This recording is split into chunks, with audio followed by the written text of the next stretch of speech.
partager avec vous un travail intitulé « Quel apport de la balance impédance-métrie dans l'évaluation du poids sec chez les patients hémodialysés chroniques ?» Le poids sec, c'est le poids idéal que le patient hémodialysé chronique doit atteindre en fin de séance pour normaliser le volume global d'eau et de sel. C'est un paramètre essentiel dans la prise en charge des hémodialysés chroniques. Et toute erreur d'estimation, elle expose à un taux élevé de morbimortalité. L'impédance-métrie a été pendant longtemps utilisée comme un outil d'estimation de poids sec chez les hémodialysés chroniques, et notamment le Body Composition Monitor, le BCM, qui constitue un examen de référence, mais également la balance impédance-métrie. Il peut constituer un outil d'utilisation simple, peu coûteux, mais moins précis par rapport au BCM. Donc, quel est l'apport de la balance impédance-métrie par rapport aux personnes dans l'évaluation du poids sec chez les hémodialysés chroniques?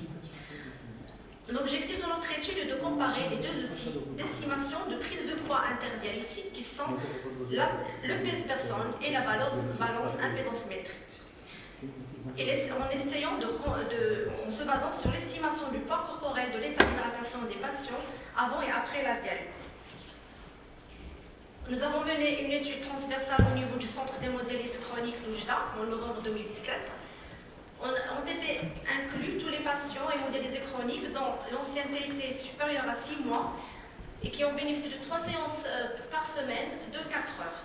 On a exclu les patients âgés de moins de 18 ans et les patients ayant un membre amputé. L'estimation de l'état hydrique des patients a été évaluée 30 minutes avant et 30 minutes après les séances d'hémodialyse par les deux méthodes, le PS-personne et la balance impédance-métrie. Voilà comment se présente notre appareil. C'est un appareil de mesure partielle constitué d'une plateforme tétrapolaire sur laquelle les patients sont pesés et mesurés pieds nus. De nombreux facteurs peuvent influencer les mesures, notamment la position, la température du patient, la température et l'humidité de la salle, donc d'où l'intérêt d'effectuer les mesures dans les mêmes conditions pour tous les patients.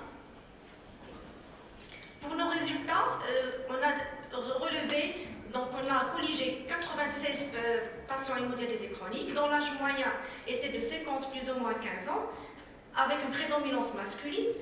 L'indice de masse corporelle moyen était de 23 plus ou moins 4. L'ancienneté en hémodialyse était de 84 plus ou moins 68.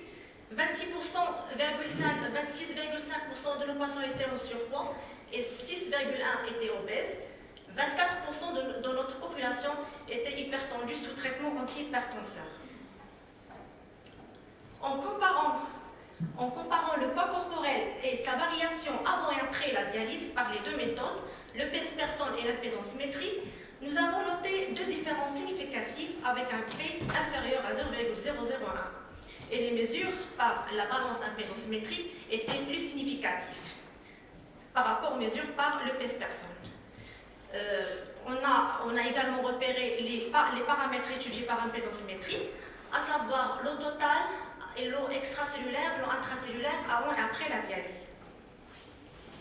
L'hypertension artérielle est un paramètre classique reflétant l'état d'inflation hydrique des patients hémodialysés chroniques. C'est pour ça qu'on a comparé les deux groupes concernant les paramètres impédance-métriques, les groupes hypertendus et normaux tendus.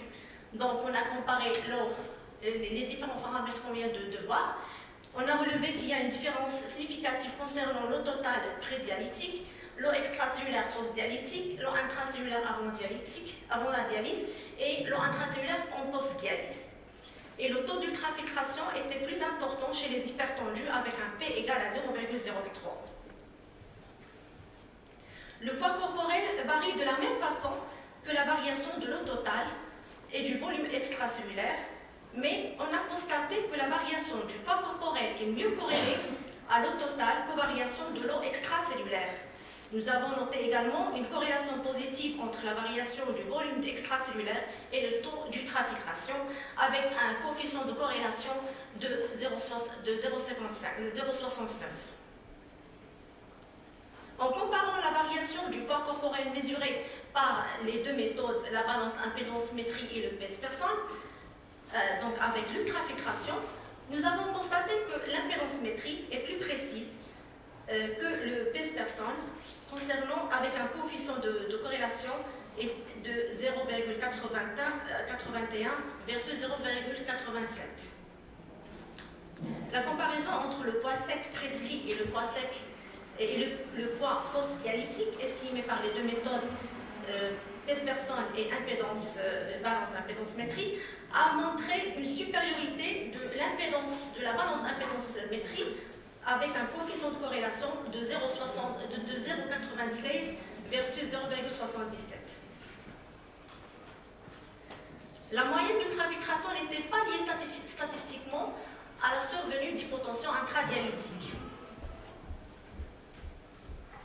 Notre étude a montré que la balance impédance-métrie est plus performante que le pèse-personne en matière de mesure de poids corporel, de l'évaluation du poids sec. Et les patients hypertendus avaient un volume extracellulaire en phase de dialyse significativement plus élevé que les patients normotendus. Nos résultats étaient comparables avec celles retrouvées dans une étude réalisée sur une population d'hémodialysés chroniques suédoise qui a montré l'intérêt de l'impédance-métrie, la balance impédance-métrie en hémodialyse en utilisant un autre appareil type Tanita TBF300. Le poids sec reste un concept de valeur idéale spécifique de chaque patient. La balance impédance-métrie, c'est un outil d'utilisation facile, peu coûteux, mais une alternative, il peut être considéré comme une alternative efficace pour la détermination du poids sec chez les patients hémodialysés chroniques. Cette technique ne remplace jamais l'expertise et l'analyse du clinicien, mais elle permet de repérer les patients qui nécessitent des examens plus approfondis, notamment l'échocardiographie avec évaluation du diamètre de la veine cave inférieure. Merci pour votre attention.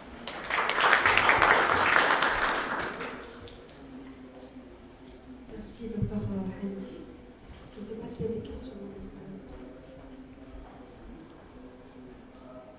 Alors, moi, je vais faire une remarque.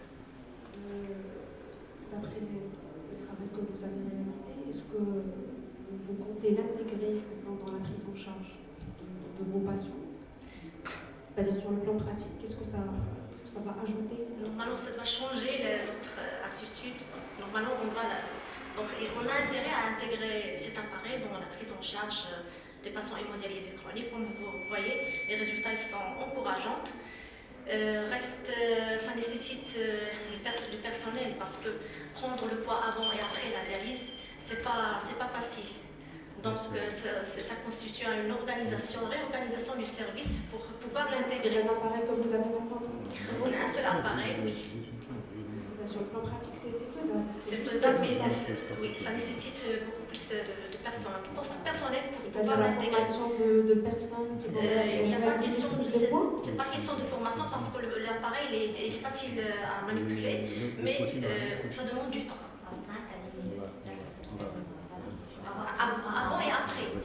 Parce que le branchement, c'est à 7 heures par exemple, donc pour que le personnel puisse venir avant, faire les mesures et après retarder les mondialisés pour faire la mesure après. Donc si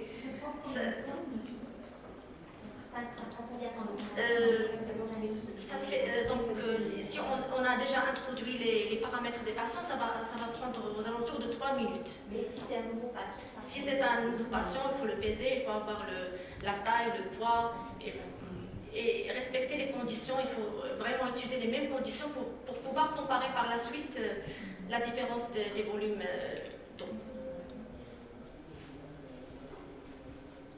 Très bien, merci.